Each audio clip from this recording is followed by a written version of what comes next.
రాత్రి 12:17 నా ఫోన్ ఒక్కసారిగా వైబ్రేట్ అయింది. ఫోన్ స్క్రీన్ మీద కనిపించిన పేరు చూసి నా గుండె ఒక్కసారిగా బలంగా కొట్టుకుంది. అది వదినా. నేను వెంటనే మెసేజ్ ఓపెన్ చేశాను. నిద్ర రావడం లేదు.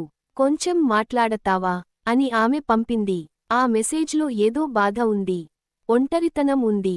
ఎందుకో నా మనసు ఆమె గురించి ఆలోచించడం మొదలుపెట్టింది.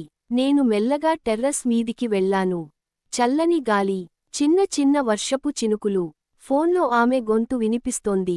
నువ్వు దగ్గర్లో ఉంటే బాగుండేది అని ఆమె మెల్లగా చెప్పింది. ఆ మాట విన్నాక నా గుండె వేగంగా కొట్టుకోవడం మొదలైంది. మరుసటి రోజు ఇంట్లో వాళ్లంతా ఫంక్షన్కి వెళ్ళిపోయారు. ఇంట్లో నేను, ఆమె మాత్రమే ఉన్నాం. ఆమె కిచెన్లో కాఫీ తయారు చేస్తోంది. జుట్టు కొంచెం ముఖంపై పడుతోంది. నేను ఆమెనే చూస్తూ ఉండిపోయాను. అప్పుడు ఆమె నవ్వుతూ అడిగింది, ఏంటి అలా చూస్తున్నావ్? ఆమె కాఫీ కప్ ఇవ్వడానికి నా దగ్గరకు వచ్చింది.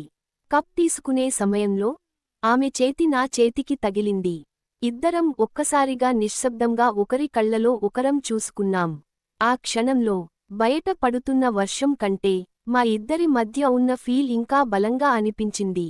కొద్దిసేపటి తర్వాత ఆమె ఒక్కసారిగా అడిగింది, నేను నీ జీవితంలో ఆలస్యంగా వచ్చానా?